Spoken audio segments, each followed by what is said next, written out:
how did you become a non-feminist woman? Um, First of all, I would say that feminism had, has its place or has done a lot for women. I'm grateful for the movement, because of feminism, you're able to go out into the workplaces, work, and just get, better treatment, and women were recognized in society and had a place in society. However, I think in recent times, uh, the movement seems to be causing more harm than good, I would say, because, you know, as time marches on and progresses, there is seems to be some confusion in society with regards to the roles of men and women. And I think that, in order to continue to have relevance in society, the movement, sometimes things can have a natural death, if it's no longer needed or necessary. Um, well, people might argue that feminism is still necessary, that, women still don't have equality in the workplaces and so forth. But that is where we have, I think, gone wrong because, right, we stood up for women's rights and so forth, but now we have actually gone into the home or into the family and into those kind of spaces, and we have destroyed foundations, and we've destroyed what does it mean to be a man, what does it mean to be a woman. And so we have a lot of confusion in society. And so we have a lot of young people, young men, young women growing up, and they don't know what their role is in society. And that confusion is just reading a lot of ills and wrongs and what we see happening today. Yeah, because identity, having an identity and knowing who you are, is what really gives you confidence and to be able to navigate the world and to navigate the space that we are in. But because so many people don't know what it is to be a man or what it is to be a woman or what their role is, there's a lot of fear. And there's a lot of fear about people seeing the wrong things or doing the wrong things, that come to them naturally. So for me, I have fell out of um, being in alignment with that movement as well. Okay, okay. Um, so do you believe that we live in a patriarchy in Western society in general? Do you believe that we live in a patriarchy? Do men have more control over society or, you know?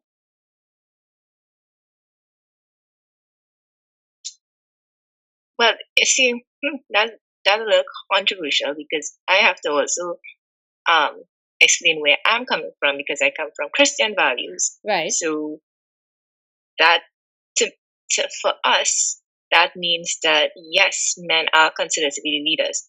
And when you think about it, every organization must have a leader. Mm-hmm. So men have that natural ability to lead, that God given right. This is what we believe, right? God given right to believe. Does that mean that men are higher or more dominant than women, or that women are of lesser value to men? Absolutely not. But every organization needs a leader. If our organizations did not have leaders, there would be chaos, right? Mm-hmm. Um, so in a sense, if they want, you could say yes, we live in a patriarchal society, but it's something that um, it's necessary in terms of leadership and knowing the leadership. And I'm going back to what I was talking about in terms of knowing your rules. Everybody needs to know their rules. If you think about an army, if you think about any organization, there's different departments with different roles. Everybody has their own function. Does not mean that any department is less necessary, because if you decide to not have a finance department in your organization, you'll find things will be haywire because people want their salaries and they need their money. If you don't have an HR department, what happens? We don't have staff. We don't have staff being equipped properly. So every department is needed for the organization to function properly. But at the end of the day, we need people who will take the responsibility, because leadership is not an easy, it's not an easy role, it's not an easy task.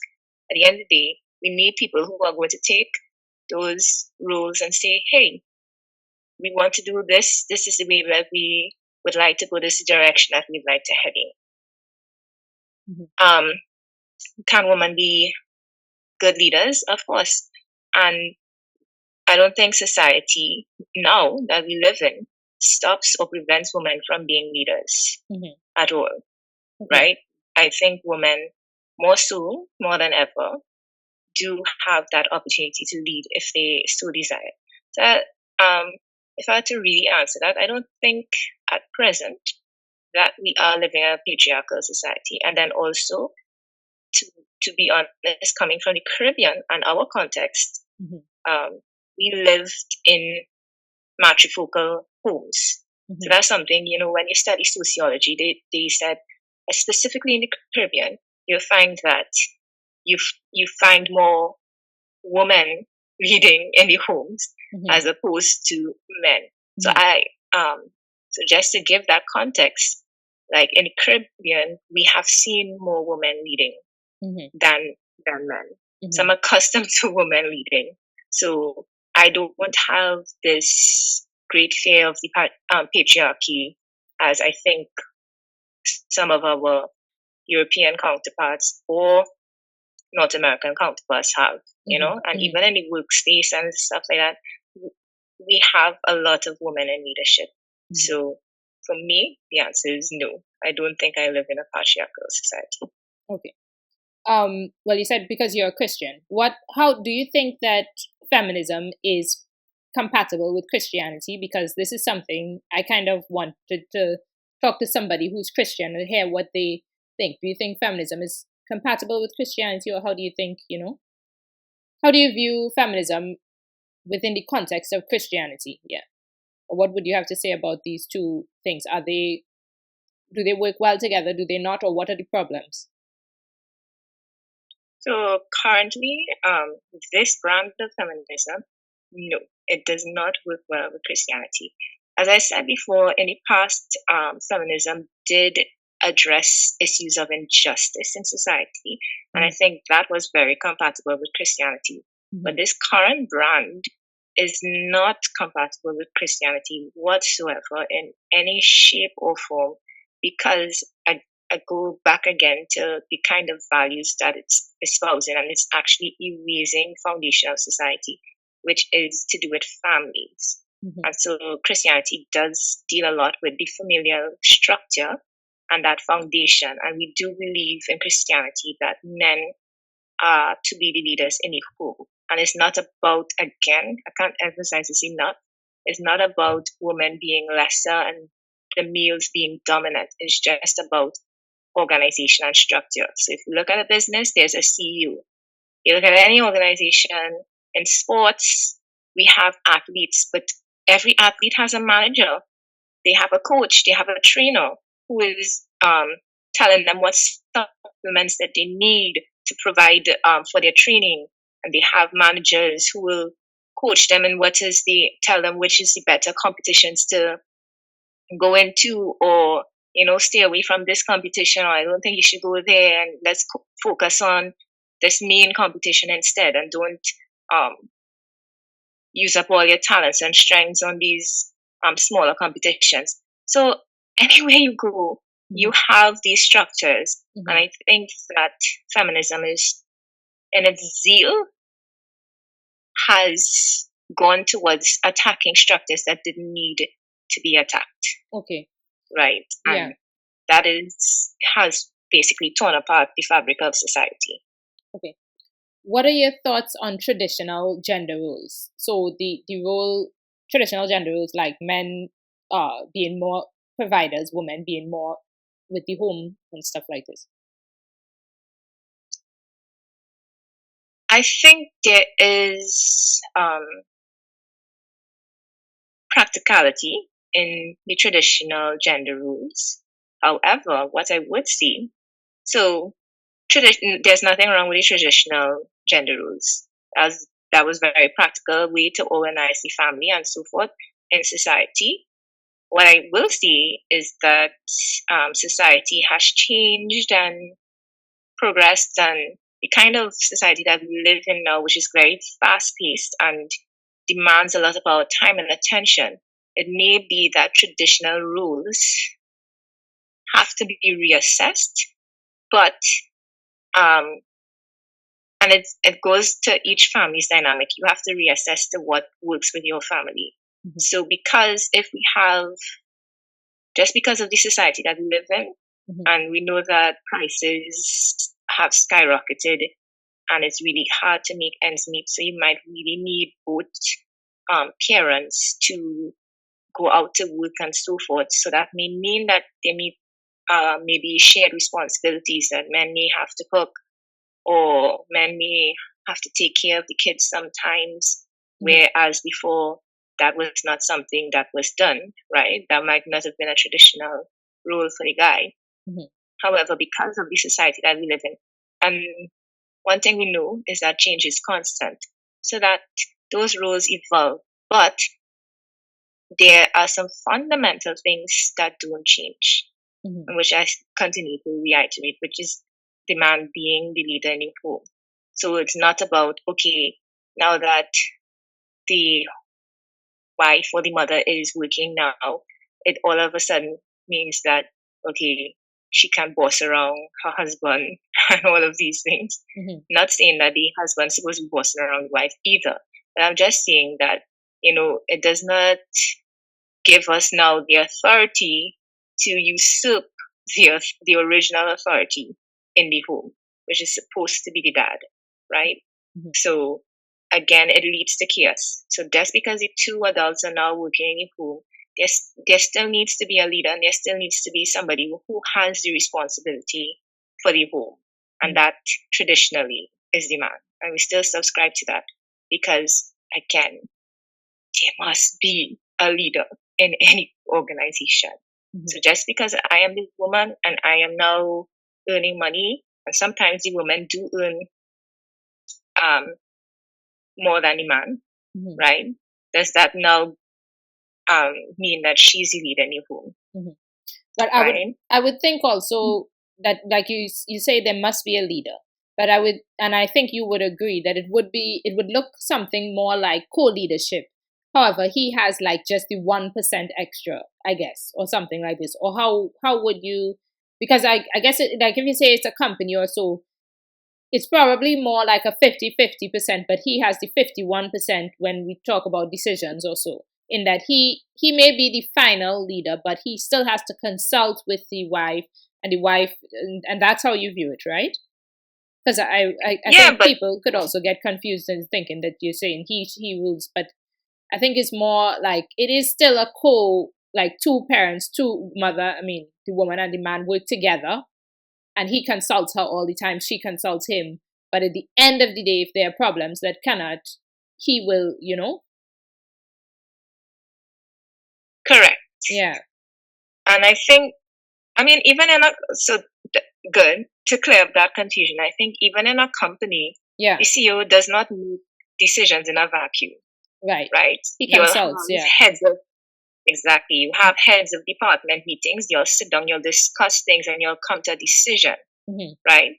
And as you said, sometimes the final decision would rest with the CEO. But even in companies, most of the time the CEO goes with the advice of his heads of department, or people who, with the knowledge of their particular field, would give him, and he would make informed decisions. So most of the times, the CEO would make the decision based on the advice of I think, yeah, his that's true. department. So I'm personally, for the viewers, I am not religious at all, but I still follow, let's say, traditional values and the religious values, same as a guest, in a sense. And yes, I Mm-hmm. do. So I would still consider my husband to be the head of the household and stuff like that. And I know that, in online debates with feminism, with feminists and so on, it comes up a lot. And feminists sometimes get really angry when you say something like the husband is the head of the household, because they just can't understand it. Like, why would the man be the head of the household and not the woman? Or why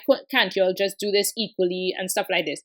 And I think if you want to do it equally, fine, do that. That's your choice. But in terms of the way in which we choose to do it, I think a lot of people misinterpret it as like the man just has all this power and he's just like lording over. When you use words like submission or he's the head of the household, people think he's just lording over everything and he just makes all the decisions and stuff. But of course, it is not like that. I mean, women are still people and we still make daily decisions. He probably will defer to our judgment in areas where we are, like, if it's something to do with the home or something in terms of, like, Mm-hmm. my house, Correct. in terms of decorating. I like to decorate, so I choose everything. I choose all the paint colors. I choose all the, and this is not, I mean, I've had people tell me things like, oh, because I say I submit to my husband, then I choose nothing. Is there anything that I ever get to make a choice on? No. You still make choices. You still live a normal life. It's just that maybe if it absolutely comes down to very important decisions where you're at a point where you really cannot make a decision, he might have that 1% extra and say, well, Yes. you're the one who, yeah, you're the head of the household. You're responsible at the end of the day. I just trust your judgment to do it. And Correct. yeah, so yeah, and I think it's also a thing about trust, because if you are with Yes. somebody and you trust that this person wants the best for the family, then I think you would be able to say, okay, yeah, I do submit to this person because I know them and I know that they will do the best for my family and so on, you know? Okay. Yeah, that's an important point. Trust, because um yeah, you have to trust your leader. Hmm. Otherwise, you wouldn't follow them, right? Right. So So this if is in the exactly, foundations of marriage as well. Before you get married, you have to be sure that you trust the person is somebody who you want to trust and somebody who you want to lead you. If you yes, if you follow this type of marriage, I understand there are many different types of marriage. You will do what you want. We're just talking about what, yes. yes.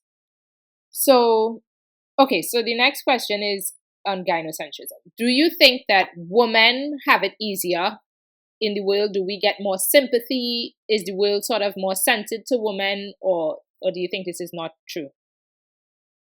Well, definitely, I think women do get much more sympathy.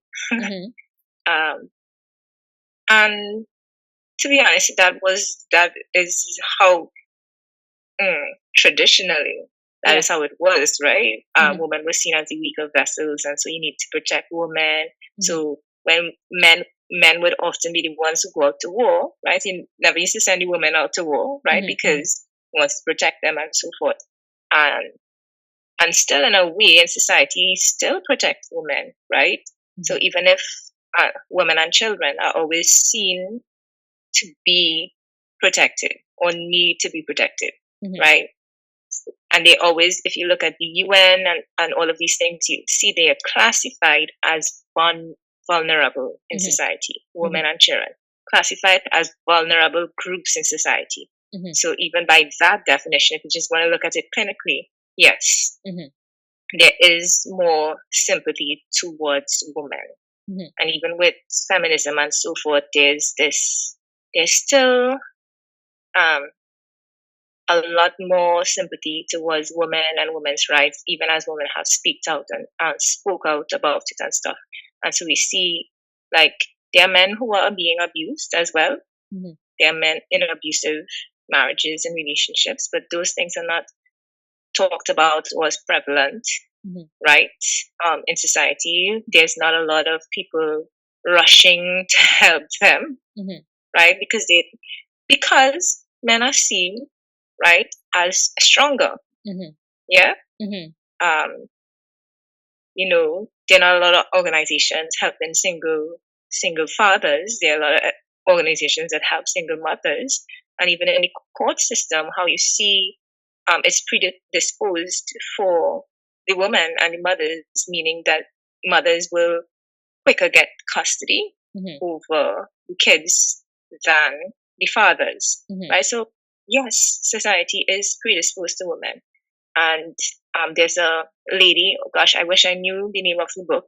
She decided to live as a man for, because she was a feminist. She was ultra feminist. And, she decided to take on this social experiment where she would live as a man. She lived as a man for a year or so, right? And she said she couldn't take it. She was suicidal. She said the level of respect that men get in society, it was heartbreaking. Oh. Right? Yeah. She said men are treated so horribly, so harshly. Right? She wanted to commit suicide. Okay. She wrote a book about her experience. Yeah. And I think she does speak about it as well. And, she was a feminist. So she took on that experiment to show, she wanted to show people how much privilege males get in society. And what she found out is that they don't really, she wants to go back to being a woman because women are treated better. Okay. Yeah. Okay, that's, tough. I will look it up after. All right. Yeah. So the people who complain about this are like the opposite of feminists, MRAs. What do you think about men's rights activists who complain about, the treatment of men? They're just the other side of the same coin, to be honest. And this is what, this is where we have found ourselves because of that erasure of roles and people not knowing who they are. So feminists have gone to the extreme. So the male rights activists have also gone to the extreme. So right now we're living in a society of extremes. Yeah. To combat the extremism. And really, where we need to be is find the middle ground and find the compromise. Really, and even in marriages and stuff like that, you need to find compromise. That's how you live life. Everybody can't. If we all stood our grounds, there would be chaos in society. We need to have compromise. That's why when there are wars and there are treaties, they come to negotiation, discussion table. And we say, okay, I'll give you this, you take this. It's not what, we might want everything, but in order to have peace in society, then there are certain concessions that we make. And so I think both sides are wrong. Yeah, wrong. Okay. Okay. They're both sides. Right. Okay. What do you think about intersectionality? That's the idea that we all have different groupings like race, your sexuality, gender. So, for example, men have more privilege than women. In terms of race, white people have more privilege than minorities, and heterosexuals have more privilege than LGBTQ, and so on. I mean, that one is tough because, living in a society that we have we definitely see that there is a bias to certain races. Yes, there's a bias to genders as well. I won't deny that there aren't biases. However, what I would say is that even if these different racial groupings did not exist, society would find some way to discriminate against each other, right? So we have to just find ways to live or rise above whatever our perceived biases are. And I think that goes to each individual because yes, we would love to live in a perfect world and a perfect society and utopia, but that just isn't the case. And due to human nature, we would find some way to discriminate against each other. There's just this need for us to belong to a group and close ranks and somehow um, consider ourselves superior to others for whatever reason. Mm-hmm. So all of that goes back to our individual belief systems and how we deal with that internally. Mm-hmm. Because we can accept the status quo, or decide for yourself that I'm not going to allow these factors to hinder me or to hinder my growth. I'm going to do what I want to do, Mm-hmm. right? Mm-hmm. Which is how Rosa Parks. She's like, well, I am tired. Mm-hmm. She wasn't necessarily trying to make a statement mm-hmm. to end racism or anything. She was just tired. She was just a human being, and mm-hmm. she just wanted to sit down. Mm-hmm. It was that individual choice for trying to make her way in society mm-hmm. as an individual, as a human. Mm-hmm. And so all of us have to make those choices, whether we accept those biases or restrictions or limitations mm-hmm. that society places on us, or we choose to take the limitations off. Mm-hmm. That's all that it is. Because even in, like, if you want to think about exercise, mm-hmm. that's a good one. People, I don't have the ability at this present moment to lift 300 pounds, mm-hmm. right? Mm-hmm. Or 150, mm-hmm. or even 100 to bench press 100 pounds. I don't have that ability, but if I train, mm-hmm. eventually I'll be able to, mm-hmm. right? To lift that. And it's the same thing. We have restrictions mm-hmm. or limitations placed on us in society, but if we work and if we take those limitations off of ourselves as well, mm-hmm. we can reach where we want to go. Okay. Yeah. Okay. What would be the main issues that you say are facing men today? Definitely men have challenges in terms of their identity. Mm-hmm. I think that's the main challenge, because society and the narrative that society is selling is that men are bad. That's mm-hmm. essentially what it is saying.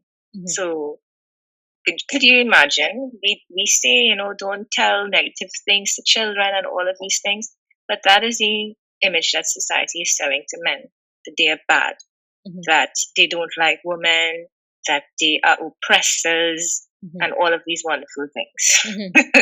So how do you live with that? How do you contend with that? How do you grapple with that, mm-hmm. knowing every day that society hates you? Mm-hmm. Yeah, it's enough to make you go mad. Mm-hmm. Mm-hmm. So this is why we have the males' rights activists trying to combat that sort of stigma, mm-hmm. right? They're not going about necessarily in the right way, mm-hmm. I would say, because they're kind of like doubling down mm-hmm. on the stigma itself, mm-hmm.